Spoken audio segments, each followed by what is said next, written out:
যদি আপনার সন্তানকে আপনি মনে করেন আল্লাহওয়ালা বানাবেন, জান্নাতের রাস্তায় উঠাতে চান, সর্বপ্রথম হলো নিজে নামাজ পড়তে হবে।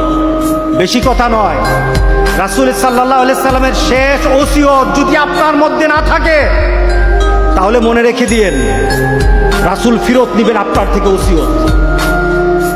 আমার থেকে রাসূল ওসিয়ত ফিরত নেবে, দাও আমার ওসিয়ত দিয়ে আসছিলাম তোমাদেরকে, ওসিয়ত ফিরত দাও। সর্বপ্রথম কথা হলো নিজে নামাজি হব।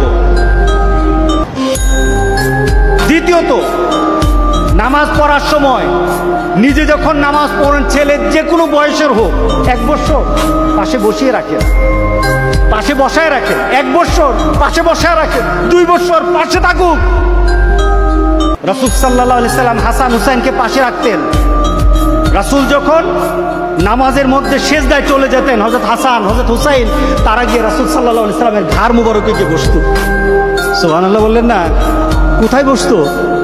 ঘাড়ে গিয়ে বসতো, পিঠে চড়তো। রাসূল সেজদায় পড়ে যেতেন, পিঠে বসে থাকতো। দেখা যেত রাসূল ইমাম, রাসূল সাল্লাল্লাহু আলাইহি সাল্লাম ইমাম, সেজদায় চলে গেছে। রাসূল সাল্লাল্লাহু আলাইহি সাল্লামের কাঁধ মুবারকে রাসূল পিঠে গিয়ে হযরত হুসাইন রাদিয়াল্লাহু তাআলা হাসানকে বসে আছেন পিঠের মধ্যে, যদি নড়ে পরে গেলে ব্যথা পেতে পারে। এর জন্য রাসূল সাল্লাল্লাহু আলাইহি সাল্লামের সেজদাও লম্বা হয়ে গেছে, সেজদা পর্যন্ত লম্বা করে ফেলতেন। সাহাবায়ে কেরাম মনে করতেন রাসূল কি সেজদা ভুলে গেছে নাকি, সেজদায় গিয়ে নামাজ ভুলে গেছে নাকি, সেজদার মধ্যে কি নামাজ ভুলে গেছে নাকি রাসূল চলে গেছে। এত লম্বা সময় সন্তান হুসাইন হাসান যখন নেমে যেত, রাসূল সেজদা থেকে উঠতেন। সুবহানাল্লাহ বলেন না? এটা কিসের শিক্ষা?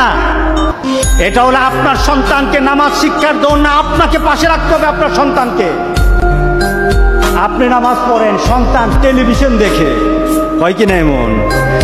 আপনি নামাজ পড়েন, ছেলেকে ঘর থেকে বের করে দেন, বের হ আমি নামাজ পড়বো। আরে বাবারে, কি নামাজি রে আপনি! সন্তান আপনার কাঁধে চড়বে, সন্তান আপনাকে ডিস্টার্ব করবে।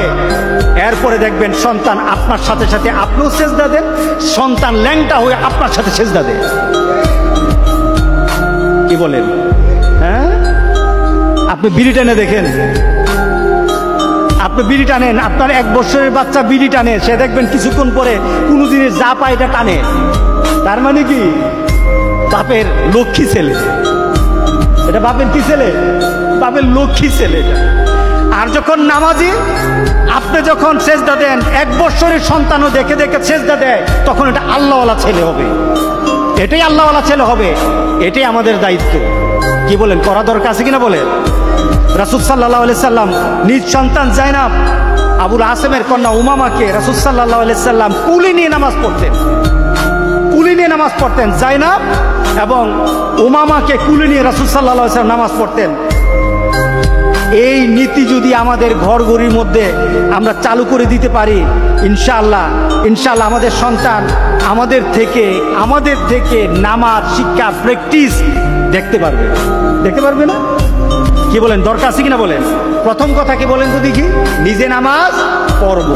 দ্বিতীয় হলো, নামাজ যখন পড়ব আমার সন্তানগুলো আমার পাশে থাকবে, তারা যেন আমাকে দেখে দেখে নামাজ অনুসরণ করতে পারে। দ্বিতীয় কথা হলো, সন্তান যখন একটু বুঝের হবে, তাকে যখন বুঝানো যাবে, তখন এই সন্তানকে নিয়ে মসজিদে যাব। যখন বুঝাতে পারবো কি এটা মসজিদ, এটা কার ঘর? আল্লাহর ঘর, এখানে কথা বলবো না, আস্তে করে বসে থাকো, হ্যাঁ আমার সাথে নামাজ পড়ো, চুপ করে বসে থাকো, দুষ্টামি করো না। এই ছেলেগুলি যখন ব্রেইনে এই কথাগুলি ঢুকে যাবে, ঢুকার মতো বয়স হবে, ছেলেগুলি নিয়ে মসজিদে আসা। কে বলেছেন? মুহাম্মদ রাসূলুল্লাহ।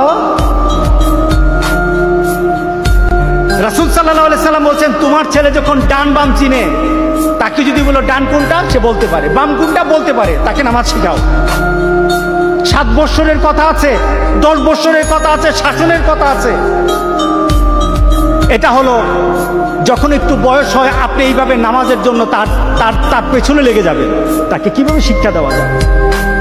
এরপরে আপনার সন্তান, আপনার পরিবারে আপনাদের সন্তানগুলিকে, আমাদের সন্তানগুলিকে হাতে কলমে শিক্ষা দিতে হবে। যেমন আপনি নামাজ আদায় করলেন, ছেলে আপনার 4-5 বছর অথবা 5-6 বছরের হোক, এই ছেলেটাকে ডেকে বললেন, বাবা এদিকে আয় তো, একটু নামাজ আরম্ভ করো, আল্লাহু আকবার বলো, আল্লাহু আকবার।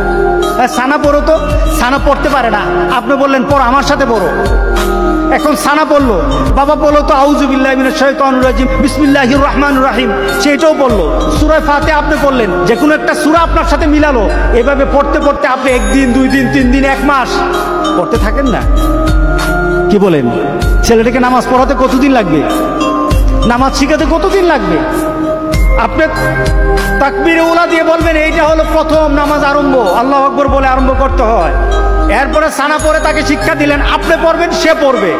এরপরে সূরা ফাতিহা আপনি আউযু বিল্লাহ বিসমিল্লাহ সূরা ফাতিহা যে কোনো সূরা মিলে এরপরে তাকে আবার পড়াতে থাকলেন, সাথে সাথে রুকু দিলেন, তাসবিহ শিখালেন, রুকু থেকে উঠবেন, আবার তাকে দোয়া শিক্ষা দিলেন, আবার রুকু থেকে সেজদা যাবেন, তাসবিহ শিখাবেন, এরপর সেজদা থেকে উঠবেন। এইভাবে যখন নামাজগুলি তার মধ্যে চালু করে দিবেন, 1 দিন 2 দিন 3 দিন 1 মাস 2 মাস, এক সময় দেখা যাবে আপনার আর সহযোগিতা লাগে না, অটোমেটিক তার সব মুখস্থ হয়ে গেছে। এমন বাবা হতে রাজি আছে কিনা বলে? হ্যাঁ, কয়জনে এমন বাবা, কয়জন এমন মা, কয়জন এমন মা হতে পেরেছেন? নিজের সন্তানকে নিজের হাতে শিক্ষা দিবেন। রাসূল সাল্লাল্লাহু আলাইহি সাল্লাম নিজের হাতে বলেছেন, আমি নামাজকে তোমাদের জন্য এইভাবে সল্লু কামা রাআইতুমুনি উসাল্লি, নামাজ ওইভাবে পড়ো। রাসূল বলেছেন এটা হলো প্র্যাকটিসের বিষয়, নামাজটা প্র্যাকটিস, নামাজ দেখে দেখে শিখতে হবে। আমি যেভাবে নামাজ পড়ি সেভাবে তোমরা নামাজ পড়ো। বাবা হয়ে আপনি বলতে হবে, বাবা আমি যেভাবে নামাজ পড়ি সেভাবে তুমি নামাজ পড়ো। সুবহানাল্লাহ বললেন না? তখন কি হবে? রাসূল বলেছেন আমি যেভাবে নামাজ পড়ি তোমরাও তেমন নামাজ পড়ো, এটা উম্মতের জন্য। আপনি বাবা হয়ে রাসূলের কথাকে সন্তানের জন্য ছেড়ে দিবেন, বাবা আমি যেমন ভাবে নামাজ পড়ি তুমিও আমার সাথে নামাজ শিখো। আল্লাহু আকবার, আল্লাহু আকবার। ভালো লাগবে, ভালো লাগবে। এমনভাবে যখন সন্তানকে শিক্ষা দিবেন দেখবেন মনটা বড় হয়ে গেছে, আমার ছেলে নামাজি, আমার ছেলে চুল লাল করে না, আমার ছেলে রাস্তায় আড্ডা দেয় না, রাস্তায় আড্ডা দেয় না। আমার ছেলে যদি দিনদার হয় আমার কলিজা বড় হবে। আমি আল্লাহর দরবারে এতটুকু বলার সুযোগ পাবো যে রব্বুল আলামিন আমার সন্তানকে আমি শিক্ষা দিয়ে এসেছি যে আমার মৃত্যুর পর আমার জন্য দোয়া করা। আমি আমার সন্তানকে শিক্ষা দিয়ে এসেছি। পঞ্চম, 4টা বলেছি, আবার বলবো। নামাজের মধ্যে, নামাজ যখন ছোট সন্তান আদায় করবে তখন আমাদের তরফ থেকে কিছু ঘোষণা থাকবে। এই নামাজ যদি পড়ো না তাহলে কিন্তু মজা খাওয়াবো, নামাজ যদি পড়ো না এটা কিনে দেবো, নামাজ যদি পড়ো না তোমাকে বিভিন্ন জায়গায় নিয়ে যাব, ঘোরাতে নিয়ে যাব। সন্তান চিন্তা করবে তখন আমাকে একটু একটু যদি আব্বার থেকে আদায় করতে হয় তাহলে নামাজ পড়তে হবে। নামাজ যদি পড়ি আব্বা থেকে আদায় করতে পারবো। আর এই আদায়ের পদ্ধতিতে একদিন দেখা যাবে আব্বার থেকে কোনো চাহিদা না, নামাজই তার চাহিদা হয়ে গেছে। কি বলেন? পুরস্কার ঘোষণা, এই যে এই ছেলেগুলি 40 দিন 5 ওয়াক্ত নামাজ পড়েছে, তাকবীর উলার সাথে একটা দিন মিস করে নাই। আমাকে বলেছে বৃষ্টির মধ্যে পর্যন্ত, তুফানের মধ্যে পর্যন্ত তারা এসেছে। আমরা কি পারবো না?